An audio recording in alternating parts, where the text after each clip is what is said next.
Assalamualaikum warahmatullahi wabarakatuh. Assalamualaikum. Perkenalkan, nama saya Diana dari Jakarta. Yang ingin saya tanyakan, Ustaz, bagaimana caranya agar kita bisa mencintai Allah dan bagaimana menumbuhkan kecintaan Allah kepada kita? Terima kasih. Oh, baik.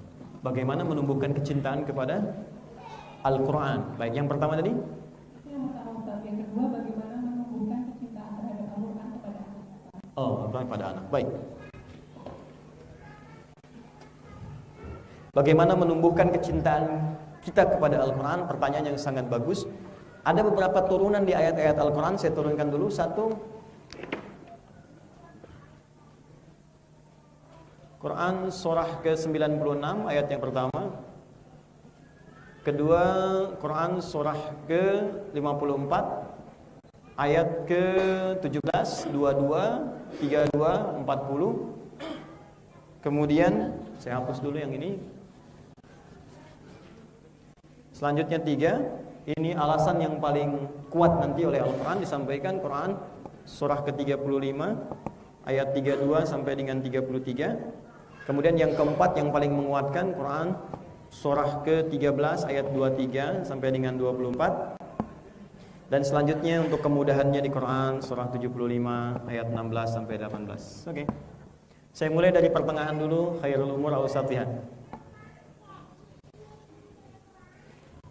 Bagaimana menumbuhkan kecintaan kepada Al-Quran? Mustahil seseorang mencintai sesuatu kalau tidak punya motivasi yang kuat untuk menghadirkan cinta itu. Mustahil Anda menyukai pasangan kalau nggak ada motivasinya. Mustahil Anda menyukai benda tertentu atau hewan tertentu atau objek tertentu kalau nggak ada motivasinya. Termasuk ketika kita ingin mencintai Al-Quran, apa motivasi terkuat kita untuk mewujudkan itu? Maka Allah tawarkan kemudian dua hal yang paling utama. Satu, buka Quran surah ke-13 dulu ayat 23 sampai 24. Ibu bisa lihat ya, ada anak-anak kita tuh Masya Allah yang lucu-lucu, senyum, timang-timang, dari mulai bahkan dikandung, disayang-sayang, diberitahu lahirnya insya Allah sehat, kemudian baik. Pertanyaan saya begini, ketemu lagi nggak dengan mereka di kemudian hari? Oke, ketemu lagi nggak? Yauma yafirrul mar'u min akhi wa ummihi wa abi wa fasilatihi wa man fil ardi jami'an thumma yunji. Akan tiba satu masa yang bahkan ibu yang pernah menyusui mengandung anaknya itu bisa berpisah dengan anaknya. Saudara bisa kehilangan. Bahkan ada yang suami nggak ingat istri. Bahkan ada yang meminta kepada Allah, ya Allah, jadikan semua manusia tebusan dari siksaan neraka saat ini. Saya nggak pengen masuk ke situ. Dan yang paling dahsyat, ada saat ibunya akan ke surga, anaknya teriak, Mama selamatkan saya. Ada sayang bapaknya ke surga, saat bapaknya ke surga, anaknya teriak, atau sebaliknya. Karena itu ada pesan di Quran surah ke-66 ayat ke-6, ya ayyuhalladzina amanu, hai orang-orang yang beriman, perhatikan kalimatnya, qu anfusakum wa ahlikum nara. Jaga diri baik-baik. Jangan sampai di akhirat pisah. Karena di akhirat itu abadi sifatnya. Jadi kalau Anda di dunia pisah, Anda bisa ketemu lagi besok. Even kalau seorang wafat, besok ketemu. Tapi kalau di akhirat pisah, itu kan abadi sifatnya. Di surga-surga, neraka ya neraka. Kecuali kalau dia ada iman, baru ketemu. Itu pun kan waktunya panjang. Karena itu, Allah turunkan amalan-amalan. Ada sebagian amalan ini yang saat dikerjakan, Allahu Akbar, itu bisa mengajak seluruh keluarganya masuk surga, bahkan digandeng keseluruhannya oleh orang itu. Ya, ada yang sifat amalannya personal, Anda kerjakan, Anda dapat pahala untuk dia. Tapi ada beberapa amalan yang saat Anda kerjakan, dengan izin Allah akan diberikan syafaat dengan amalan itu, Anda menggandeng anggota keluarga Anda ke surga tanpa dipisahkan, sepanjang dia punya iman. Apa di antara amalan itu? Al-Quran. Perhatikan kalimatnya. Jannatu adnin, Quran surah 13 ayat 23 sampai 24. Jannatu adnin yadkhulunaha wa man salaha min abaihim wa azwajihim wa dhurriyyatihim wal malaikatu yadkhuluna alaihim min kulli babin salamun alaikum bima sabartum. Ada satu kelompok keluarga besar yang dia akan masuk lewat surga Aden. dan diparadekan lewat ke semua pintu surga. Dia masuk lewat surga Aden, tapi diminta oleh Allah langsung diparadekan lewat semua pintu surga. Lewat surga Aden ke semua pintu surga mampir. Dan setiap masuk pintu surga disambut oleh malaikat. Apa kata malaikat? Salamun alaikum bima sabartum. Selamat ya saat di dunia sabar mengerjakan amalan ini. Selamat ya saat di dunia sabar mengerjakan amalan ini. Dan saat dia masuk itu, Allahu Akbar. Maaf, kalimatnya indah sekali. Perhatikan kalimatnya.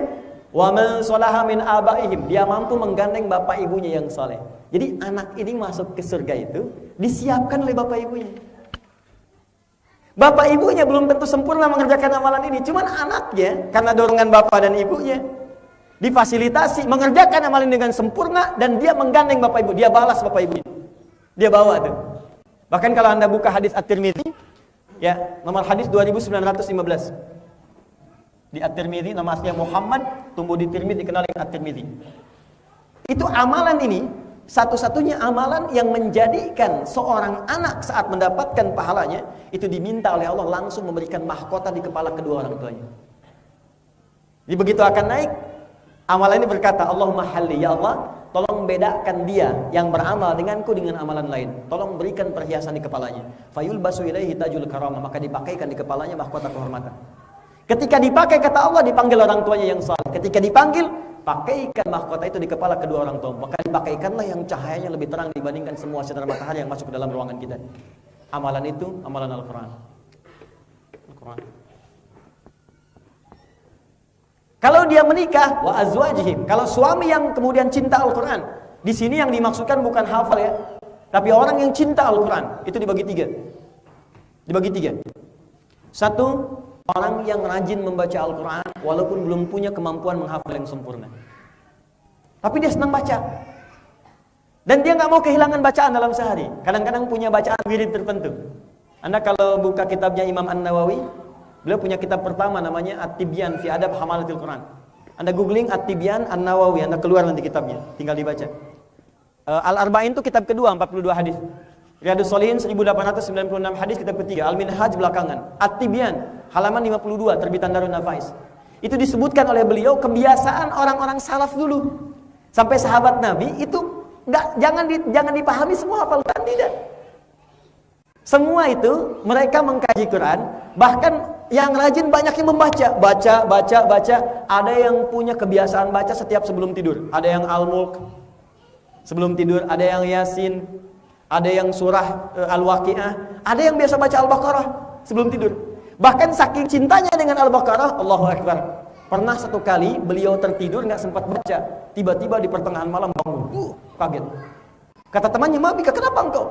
Kata orang ini, "Wallahi laqad natahat bil Baqarah fil manam." Aku tidur tadi mimpi aku seruduk Al-Baqarah. Sapi betina. Ya. Sapi betina. Ya. Diseruduk. Engkau belum baca aku gitu. Makanya dalam beberapa kesempatan Nabi sering mengangkat surat-surat tertentu karena Nabi mengerti nggak semuanya akan bisa hafal. Ya, kata Nabi, orang yang senang dengan Al-Baqarah, Ali Imran akan diberikan 2 naungan di akhirat, kanahuma ghamamadan. Orang yang biasa baca Al-Mulk akan ditelangi di alam kuburnya. Orang baca Yasin demikian pahalanya. Makanya silakan Yasinan, Baqarahan, Al-Mulkan, dengan An-Nisaan, silakan. Ini bagian pertama. Yang kedua yang mengkaji. Hafal belum tuntas tapi senang mengkaji, dia praktekkan, mengkaji, praktekkan.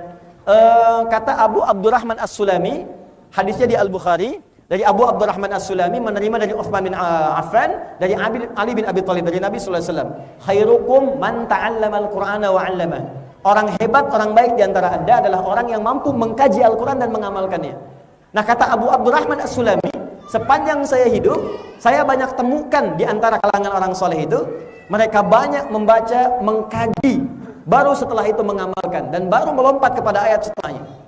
Mengkaji, amalkan, kaji, amalkan. Jadi sebetulnya nggak semua harus Anda hafalkan. Menghafal bagus, itu lebih bagus, tingkat nomor 1. Tapi kalau Anda belum sampai ke sana, apa ayat yang Anda butuhkan dalam hidup itu keluarkan. Bisa teman-teman pelajar, baik tahap S1 sampai S3. Kenapa Anda nggak mengeluarkan ayat-ayat ilmu dalam Quran? Keluarkan. Dalami, pahami, praktekkan. Ada bimbingan cepat hafal, cepat paham, bagaimana menjaga ilmu, bagaimana dipraktekkan, ada. Anda yang pengusaha tadi disebutkan, kenapa nggak mengeluarkan ayat-ayat bisnis dalam Al-Quran? Demi Allah saya katakan, semua orang yang berbisnis mengambil spirit Quran, mereka nggak pernah kembali modal. Selalu kembali untung. Diplomasi ada, birokrasi ada, keluarkan ayat, kaji, praktekkan. Dan puncaknya penghafal. Menghafal Quran sampai dengan dia selesai. Orang yang bisa seperti ini, kalau dia perempuan, istri, dia akan gandeng suaminya, gandeng bapaknya, gandeng ibunya. Gak ada hadiah terbesar saat Anda mendapatkan Al-Quran, kecuali itu. Gak ada hadiah terbesar. Demi Allah saya katakan, sekarang saya mendampingi peserta karantina Pak. Ketika satu anak sudah selesai dan mengucapkan surat terakhir di An-Nas, itu rata-rata mereka akan kaku lidahnya. Padahal saat Al-Baqarah itu bisa lancar. Qul a'udzu birabbin nas, malikin nas, Allahu akbar. Demi Allah saya katakan, itu seketika bisa kaku lisannya dan air matanya tumpah. Selesai dia menangis di depan bapak ibunya dan semuanya ikut haru. Seakan-akan dunia yang didapatkan gak ada nilainya. Kalau Anda gak percaya gini ya, ibu bapak, ini motivasi yang ringan nih. Ajarkan anak Anda yang kecil 3 tahun, 4 tahun, saat dia mulai bisa bicara, ajarkan surah-surah pendek. Al-Ikhlas, Al-Falaq, Ad-Duha. Saat dia hafal walaupun cuma 3 tahun, 4 tahun, Anda pulang dari pekerjaan, sepenat apapun ketika pulang mendengar anak Anda mengulang Ad-Duha dengan hafalannya, maka hilang semua penat Anda. Gak percaya silahkan Anda coba. Apalagi ketika dia jadi penghafal Quran. Dan tidak ada hadiah yang paling indah saat kembali kepada Allah kecuali anak yang pernah Anda kandung, Anda berikan ASI, Anda rawat baik-baik, memberikan mahkota di hadapan Anda. Kalau cuma mengejar dunia, di mana iman kita? Apa bedanya dengan yang belum beriman? Mereka juga bisa mengerjakan itu. Maka jadilah Anda seorang dosen yang ahli Quran, pelajar yang ahli Quran, pengusaha ahli Quran, dan segala yang bisa kita kerjakan, ambil spirit itu. Maka ini bagian yang pertama, motivasi diri kita. Kalau saya tidak siapkan anak saya, maka siapa yang bisa memberikan mahkota di kemudian hari? Satu itu. Yang kedua, motivasi yang kedua, orang yang ahli Quran, kalau benar belajar Qurannya pasti jadi orang baik. Quran surah ke-35, ayat ke-33. Dari ayat 32-nya. Kata Allah, "Tsumma awrasnal kitaba alladzina istafaina min ibadina." Kami akan wariskan Al-Quran kepada orang-orang yang kami pilih. Wa minhum zalimun li nafsi, ada orang zalim, wa minhum muqtasid, ada orang yang paket hemat cukupnya, asal baca saja. Yang ketiga, ini yang paling indah. Wa minhum sabiqum bil khairati biidznillah. Ada penghafal Quran yang menghafal dengan benar, Qurannya akan merubah dia jadi orang baik. Jika orang menghafal Quran dengan benar, Pak, Ibu, pasti akan terjadi perubahan dalam hidupnya. Karena yang dia masukkan itu firman Allah yang paling baik. Makanya kalau yang baik masuk rumusnya, yang kotor keluar. Itu sudah rumus tuh. Kalau Anda terbiasa punya kosakata yang baik, maka lisan Anda nggak akan mengeluarkan yang kotor. Akan keluar baik lawannya buruk. Jadi kalau biasa yang baik, yang buruknya itu nggak akan hilang. Kalau biasa buruk, baiknya akan hilang. Makanya orang yang bergaul dengan buruk itu sulit mengucapkan kosakata baik. Ya, maaf, sesama pemabok ketemu, nggak akan pernah berkata Assalamualaikum bro, nggak ada. Karena kosakata baiknya nggak ketemu. Atau kiai berkata kasar, sulit rasanya. Jelas ya? Jadi kalau kita siapkan dari sekarang, maka spirit Quran itu akan mendorong pelakunya akan berbuat banyak kebaikan. Ya, terakhir, bagaimana menciptakan lingkungan ahli Quran supaya mudah. Pertama, perbaiki niat karena Allah. Dari semua motivasi tadi, saya ingin di akhirat diberikan mahkota. Saya ingin anak-anak saya jadi baik. Saya ingin semuanya sukses. Ahli Quran semua akan sukses, Bu. Katakan pada anak, "Nak, semua orang sukses sekarang yang ditiru di Inggris, dimanapun, semuanya mengambil dari spirit Al-Quran." Ibu kasih contoh. Ibu kenal Ibnu Sina? Ibnu Sina? Bagus. Ibnu Sina, Avicenna, Al-Kindi, Al-Farabi, Al-Ghazali, Al-Khawarizmi, ya, Al-Batani dan semuanya. Main-main, coba ajak ke British itu yang Muslim, Heritage Center. Masuk ke situ, Ibu masuk kemudian ke lantai 2-nya. Kalau masuk dari depan, belok kanan, naik tangga sedikit, lurus, masuk ke House of Wisdom, Baitul Hikmah.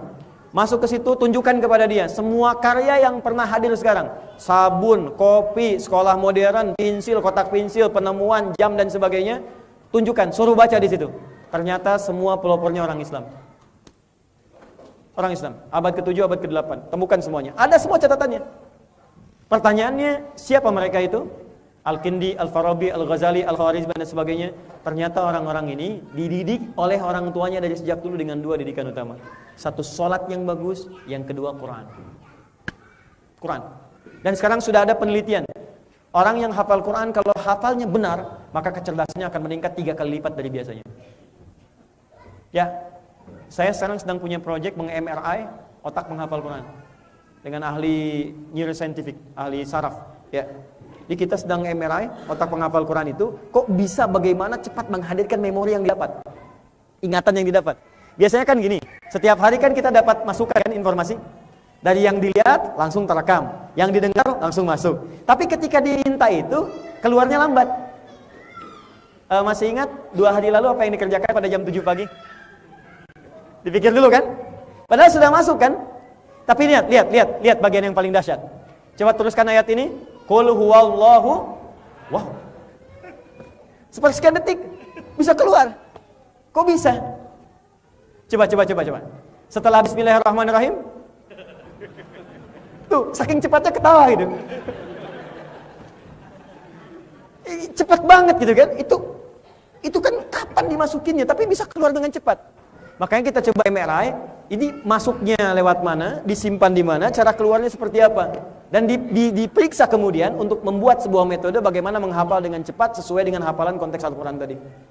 Orang yang menghafal Quran dengan benar pasti pintar. Katakan pada anak-anak kita, nah, menghafal Quran kamu akan jadi orang pintar, kamu akan sukses, kamu akan kasih mahkota sama mama di hari kiamat dan seterusnya. Dan banyak doa kepada Allah Subhanahu Wa Taala. Ya, terakhir, coba cari speaker aktif atau bisa dengan handphone atau apapun. Coba biasakan ke rumah ketika pulang Anda setel Quran aja 24 jam. Kalau punya baby ingin cepat hafal Quran, itu bisa diberikan sebuah pendekatan setiap 1 bulan, berikan 1 juz. Perdengarkan aja. 1 juz, selesai ganti, berurut ya. Juz 1, 2 sampai dengan 30. Nanti ketika selesai 30 juz, artinya anak itu sudah 2,5 tahun. Ya, 2 tahun kan 24 bulan. Ya, 30 bulan 2,5 tahun. 2,5 tahun dia sudah mulai bisa bicara. Ketika diajarkan Al-Quran sudah terekam di benaknya. Karena bayi pertama kali yang berfungsi paling optimal adalah pendengarannya. Itu kata Al-Quran. Kalau sudah masuk Qurannya, Anda cukup mengajarkan setengah tahun saja. 6 bulan itu akan mungkin sempurna hafal Quran 30 juz. Artinya dalam usia 3 tahun dia sudah menjadi seorang penghafal Quran dengan sempurna. Dan ini berlaku umum untuk semuanya. Kami terapkan kepada Fajar. Fajar seorang anak yang divonis lumpuh otak. Jikalau ditanya yang lain-lain itu jawabannya lambat. Tapi diberikan terapi Quran. Ketika diberikan ASI, bapaknya bacakan 1 juz. Usia 3 tahun sudah mulai bicara yang keluar Al-Quran. Bapak ibunya kaget kok tiap ditanya Quran lagi. Dipanggil ustadz untuk mengecek, ternyata setelah dicek sudah hafal Quran 30 juz. Maka diurutkan dalam waktu 4 tahun, kemudian dia sudah hafal sempurna 30 juz, sekarang sedang menghafal tafsir dan terjemahan Al-Quran. Menghafal.